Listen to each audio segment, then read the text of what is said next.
Right. So our topic is, are women obligated in Hallel on Chanuka? Um, the topic, uh, as you look into it a little more, blossoms into a number of different topics. Um, one of them is the concept of afenoyuboso anes, women uh, being obligated in certain mitzvahs because they were part of the miracle. Number two, the obligation of Hallel in general. Um, and it really brings you into the topic of what makes something deoraisa, what makes something drabanan, what makes something a biblical level mitzvah, and what makes something a rabbinic level mitzvah. And and there's an interesting there are interesting discussions that surround what the Rambam's approach is.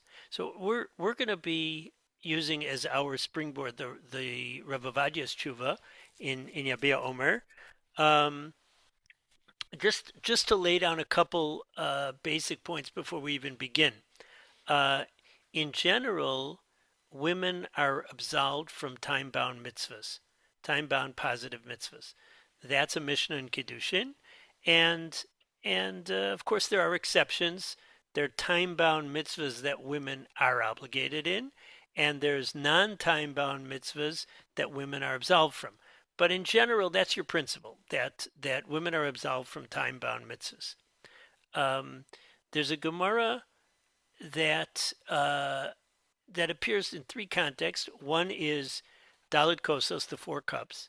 The second is Megillas Esther, and the third is Hanukkah candles. And in each of these cases, women are obligated in these three mitzvahs: the four cups, uh, the the uh,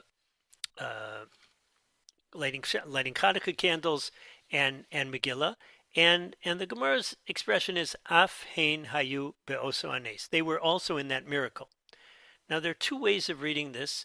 One is in the Rishonim. One is there was a decree against the whole Jewish people in Egypt, Haman, the Greeks, and the women were saved. So just like the women were saved like everybody else. So the same way that everybody else has a mitzvah connected with it, the four cups, Megillah Esther, Hanukkah candles. So the same thing goes for women. There is another approach that says that women were specially involved in each one of these. It's because of the righteous women that the Jews were redeemed from Egypt, and Esther was the central figure in the Purim miracle, as was Yehudit, central figure in the Hanukkah miracle. So that's an interesting, and some point out that the decrees especially affected the women. So that's one piece of very, very important background information. A second piece of important background information is the Rambam has a very strong approach that in general seems to be more accepted than others, that when we're counting the 613 mitzvahs, they don't include the rabbinic mitzvahs. And it seems almost obvious to us that that's the case. Um, but the Bahag, the author of the Halachos Gedolos, who also has a count of the mitzvahs, so he lists rabbinic mitzvahs there. It seems to be rabbinic mitzvahs. Ramban Nachmanides, on the one hand, is very impressed by the Rambam's approach. However, he tries to defend the Bahag. In general, the Ramban Nachmanides, so he comes to the defense of the Rif, here of the Bahag, um, and later on, he actually came to the defense of the Rambam when it came during the Maimonidean controversy. But here he defends the Bahag, and one of the things that comes out of that discussion is a lot of things that you might think are rabbinic are really biblical. And uh, one of the topics that comes up in this context is whether Hallel is biblical or rabbinic. I'd like to have a look at Rav Ovadia's tshuva now inside. After those pieces of information, number one, women's obligation in mitzvahs. Number two, afino yoboso anes. And number three, the discussion about whether Hallel is biblical or rabbinic. Now, says Rav Avad Yosef, Nishalti im hanashim chayavot ligmor et Hallel beChanuka bivracha. Whether women are obligated to say the complete Hallel on Chanukah with a blessing, mitam she'afeina yoboto anes, because of the reasoning that they were also part of the miracle. The same way we say with regards to lighting Chanukah candles. Kamavur b'Shabbos, Daf Chof Gimel, Tur Shulchan Aruch, Tafrei Shayin Hey, Ola Olam P'turos Me'amiros Hallel, or are they always absolved from Hallel? Now, the knee-jerk reaction would be that, wait a second, the same way they're part of the miracle vis-a-vis lighting Hanukkah candles, they should be also part of the miracle for Hallel on Hanukkah. So that approach that women are obligated in Hallel is a svara pshuta, meaning if I would look for what would be the default approach in this sugya. So the default approach would be that just the same way that women are obligated in Hanukkah candles, they're also obligated in Hallel on Hanukkah. Now, at first he says, well, there is an approach. Rav Daniel Habavli has a whole critique of the Rambam's approach, and Rabbi Avram ben Rambam, the Rambam's son, defends it.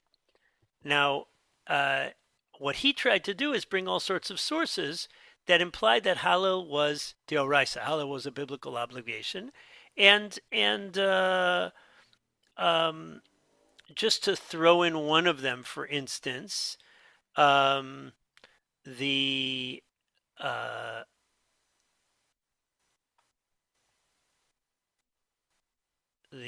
where is it?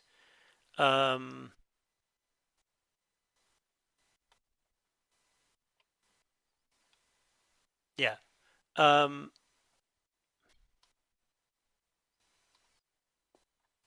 The basic Gemara about Hallel in Psachim. Hallel ze mi amro. Who said Hallel? Rabbi Yossi Omer, Elazar b'ni Omer, Moshe v'Yisrael amru, b'shah shalom min hayam. Moses and Israel said it when they came up from the sea. Others say David said it, and he seems correct. Now, even if David said it, so it's still possible that Hallel was an obligation beforehand, and the text itself was fluid, and then with David we got the final text. There are other sources that imply that Hallel is d'oraisa. There's even suggestions of what the pasuk is. All the material is collected very, very nicely in the Encyclopedia Talmudit. Now, why does it matter if Hallel is d'oraisa? Because there's a Tosfos that says that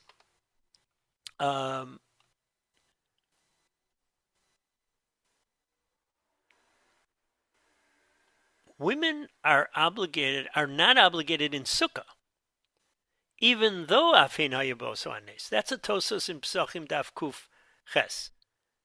Well, if that's the case, the moment you tell me that, and Tosfos says, Shani Hasam Dahavi Aseh Deoraisa, Aval Dal Kosos Drabanan Tiknu Gam Lanashim, Kematra Yuboso Anes. Tosfos's principle is that the concept of Afin Hayaboso Anes is a rabbinic level principle. And the moment you can tell me that a mitzvah is d'oraisa,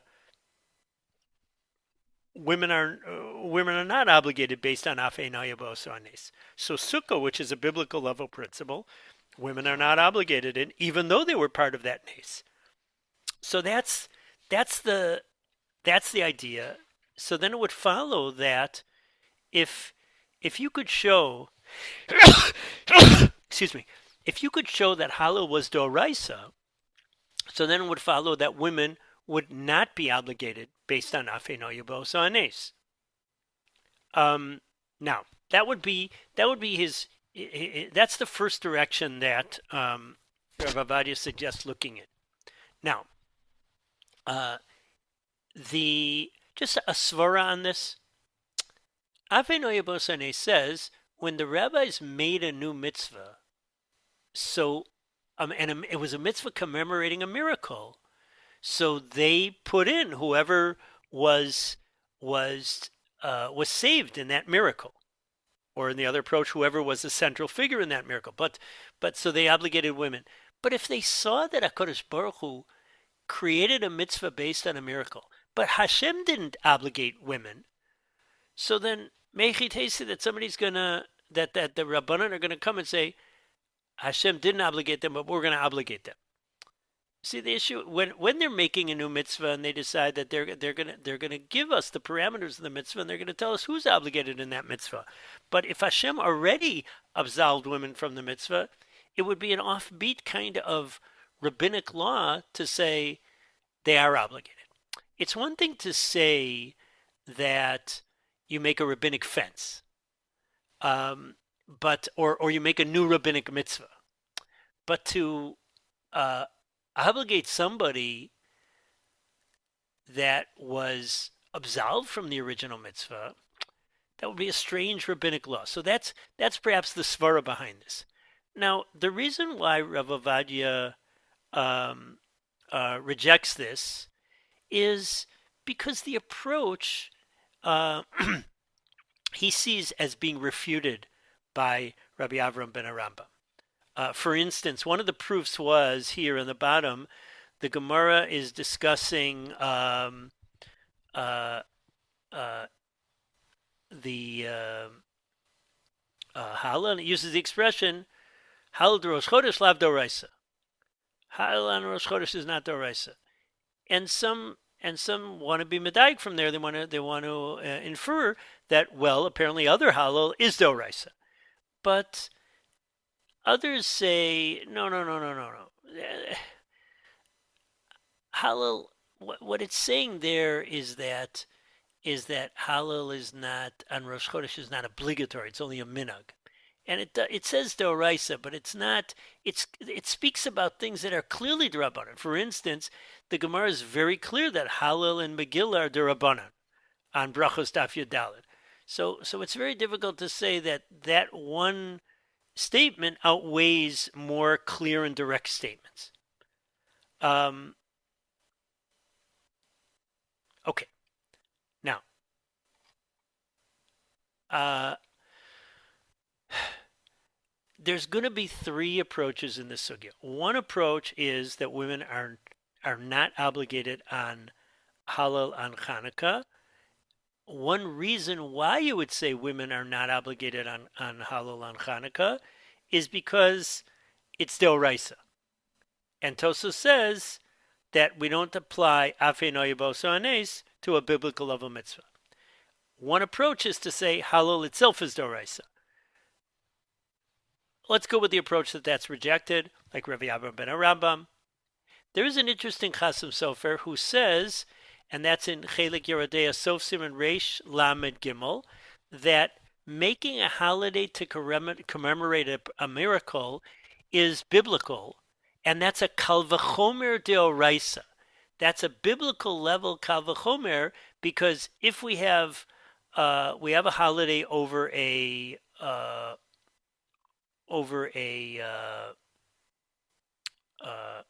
miracle.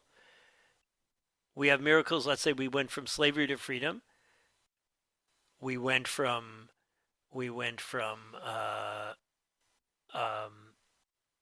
death to life. There was a decree against mitzvahs, and we were saved from that decree.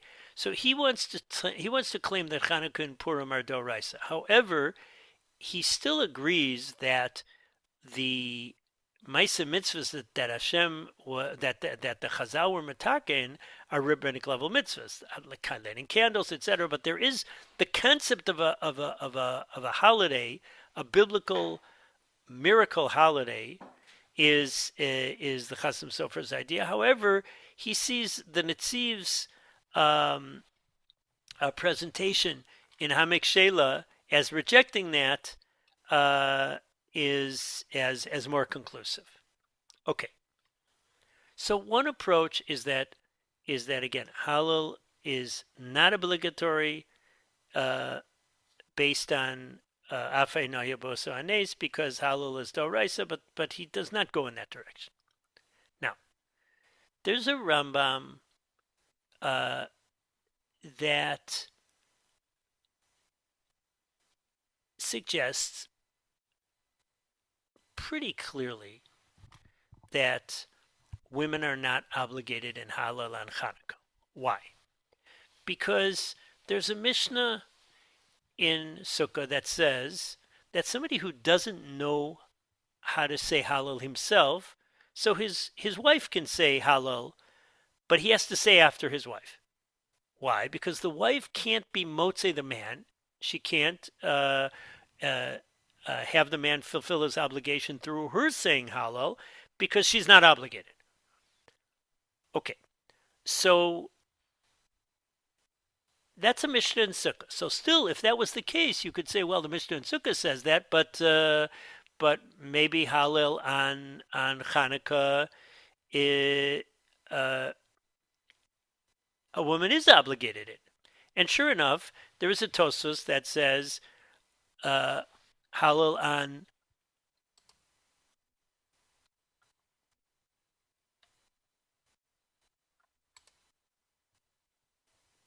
right. There is actually that's one of the things that comes up in the Ramban that Hallel is divrei Kabbalah is is based on a pasuk in Tanakh. The only thing is Chanukah is pure is pure D'Rabbanan because it doesn't appear in Tanakh. The so there seems to be a machlokas Rambam and Tosfos. Why? Because the Rambam brings this halacha of a woman being able to read Hallel for a man who doesn't know how to say it, but the man has to repeat it in Hilchos Chanukah, where he talks about Hallel. The Rambam puts all of Hallel in Hilchos Hallel in Hilchos Chanukah, which itself is fascinating. But the simple thing would be that the same way a woman is not obligated in Hallel on Sukkah, where the source of that Mishnah, she's also not obligated in Hallel on Chanukah, which is the context whereby the Rambam brings it. Tosfos, though, says, interestingly, that even though a woman is not obligated in Hallel on Sukkah, and the same thing goes on Shavuos, but the Hallel of Pesach night, a woman would be obligated in. The reason for that is that it's not just Hallel on a holiday, that's Hallel as Shira over a nace. That's you're experiencing it's as if we're going out of Egypt and we sing the Hallel as part of the Seder night. Plus he says it the way he says it, he says Tosfos says it is women are obligated in the 4 cups. Those 4 cups aren't just lone cups of wine. That last cup is a cup over Hallel, and so the if they say that the women are obligated in the 4 cups, mistama they're obligated in Hallel. Whereas you can't say that in the Rambam because the Rambam is pretty clear that the woman is not obligated in Hallel on Chanukah. So there seems to be a now. The same way the Tosfos talk about the woman being obligated in Hallel on Pesach night, it would follow that they should be obligated in Chanukah. Tosfos doesn't say it directly, though. So that's interesting. Based on the Tosfos, so there are a number of Achronim that say that a woman is obligated in Hallel on Chanukah. Torah Sirfol Rav Rafol Mi Volazhin, Yesh Lo Chiach Midivrei HaTosfos Shenashim Chayavos B'Hallel DeChanukah. Rav Meir Arik in Minchas Pitim, and a sefer that we learned last week, the Hisorus Tshuva of the Rav of Erloi. So there are a number of that say that a woman is obligated. However, based on the Rambam, the inclination that is that a woman is absolved. Now, um, that presents a kind of conceptual problem, though, because Hallel on Chanuka is because of the miracle. The concept of Afei Nayaboso Anes obligated women in Hanukkah candles. And Hanukkah and Hallel on Hanukkah, the Rambam is pretty clear, is D'Rabbanan. That's the Rambam's whole position against others. So why doesn't the concept of Afein Hoyoboso Anes apply to Hallel? So one suggestion in the Rambam comes from Rav Shlomo Mivilna. The Stei Chemed was friends with the Rav of Vilna. Stei Chemed is Rav Chaim Chizkiyahu de Medini. It's every time I even think of the book, it's just one of the most amazing things.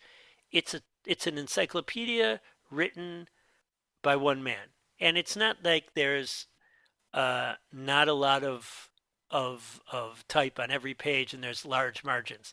It's dense, 2 columns of Rashi script, volume after volume after volume. There must be 10 volumes, maybe more, and each one is full of these double columned Rashi script large pages. So in his section on Chanuka, he has a couple things that his friend Reb Shlomo of Vilna sent him, and one of them is about the Rambam Shita on Hallel on Chanuka, and he suggests that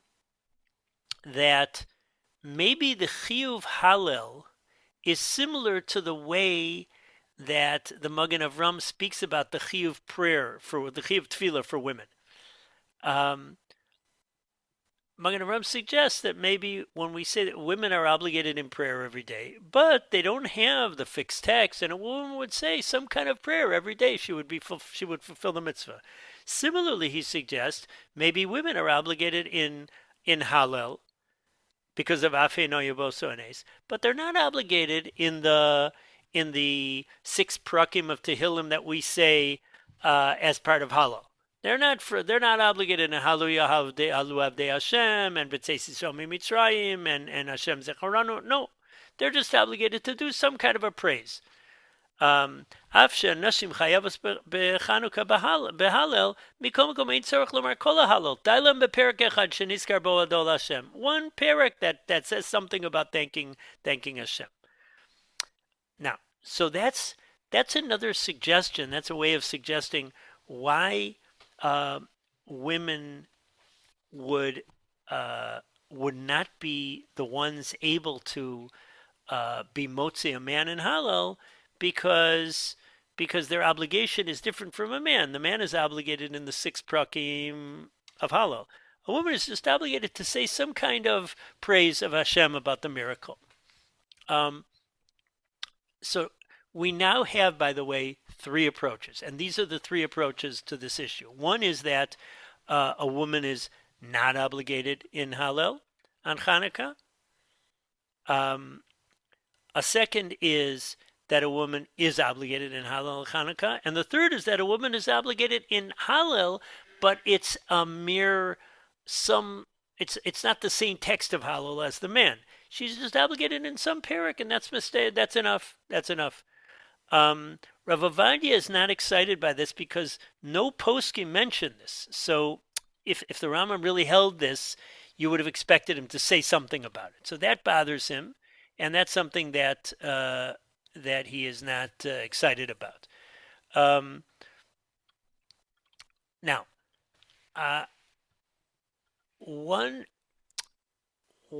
I guess svara issue that you'd have to attack here is, why shouldn't Afin Hoyoboso Anes, according to the Rambam, apply to Hallel? Meaning, I understand textually that it's difficult to say from the Rambam that a woman is obligated in Hallel, but the Rambam does accept the svara of Afin Hoyoboso Anes. he only applies it to candle lighting, but not to Hallel. So that's a little offbeat. Why is that the case? I mean, what's the svara behind it? Textually, it makes sense. And also the Gemara, when it says which mitzvahs a woman is obligated based on Afe Noyabo, so Anes, they were part of the miracle, it only lists Dalid Kosos, Halakas Ner Chanuka, and Mikra Megillah. So it doesn't list Hallel on Chanukah. So it is a little, there is textual support for saying that a woman is not obligated in Hallel on Chanukah. But what's the svara? Why not apply Afe Noyabo Sonis? So one suggestion could be legalistic, that Hallel is a grand mitzvah that applies to many, many areas. All the days that we say Hallel, first day of Pesach, the 8 days of Sukkot, and the days of Chanuka, and the Gemara explains why we don't say Hallel on Rosh Hashanah, we don't say it on Yom Kippur, we don't say it on Purim, but it's a broad obligation that Chazal made, and it's a mitzvah saseh shazman grama derabanan that women were not obligated in. The obligation of Hallel began on a rabbinic level. Maybe at the beginning of Bayit Sheni, maybe it began as a rabbinic mitzvah in the times of Moshe Rabbeinu or David HaMelech, but it's a rabbinic mitzvah that is applied to many holidays. So women were not obligated in that mitzvah, and Hallel is Hallel. There wasn't a separate takana to say Hallel on Chanukah. There was a takana to say Hallel, and women were exempted from that. There was a separate takana to do adlakas neros, and they included women.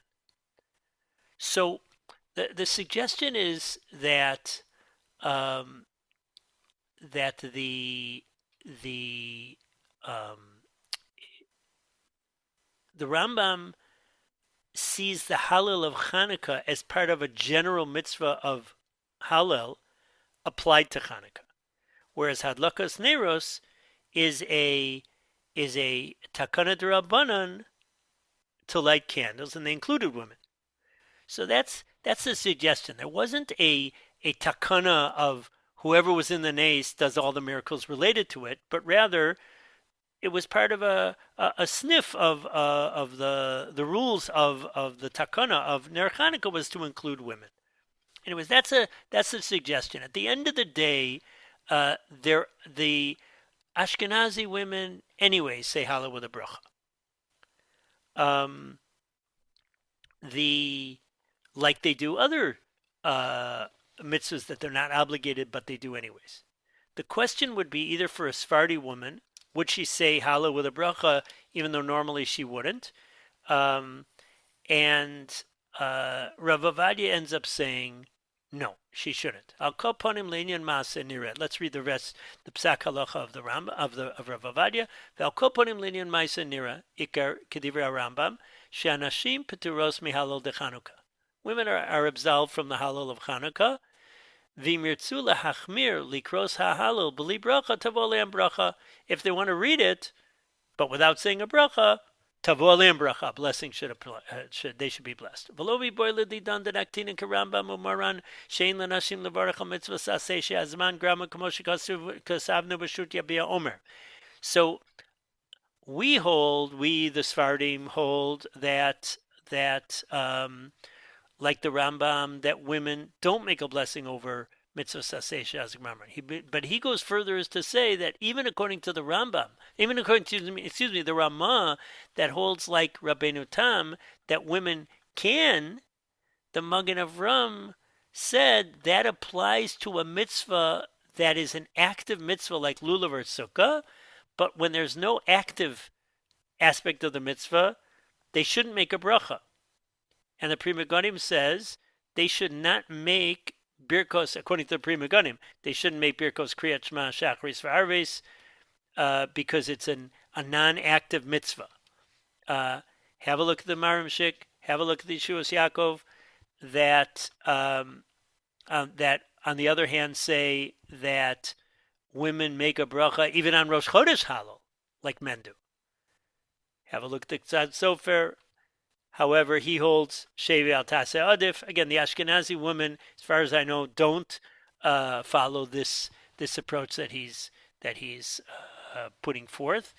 Um, uh, but based on the Prima Godim, but Banir Allah Nios Daisi Kasavti Vashem Yisborach Ya'irenin B'Torah Kedosha Amen.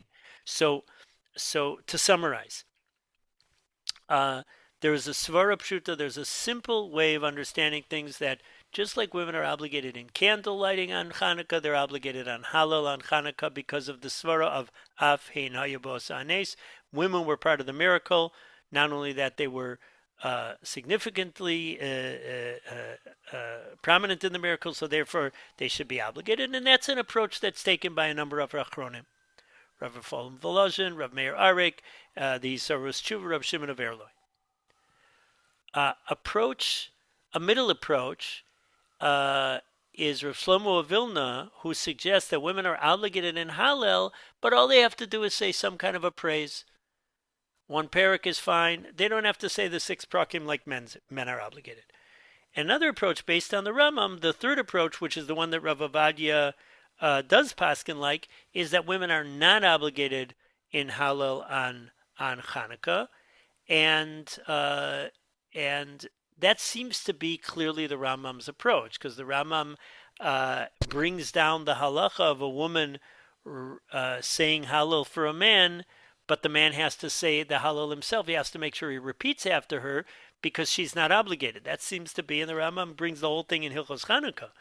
You can't say, well, he only says it by Sukkah, not by Chanukah. The question, though, is conceptually, why distinguish between Chanukah candles and Hallel? We brought one of the suggestions is that the takana of Hallel was a general takana that was a mitzvah saseh she'azman grama that exempted women, and they made a takana of Hallel, and then they applied that takana to different days as they came. And so when Chanukah came, they applied Hallel to Chanukah. But they didn't make a separate takana to be mechayev on Chanukah. They applied the existing takana to Chanukah.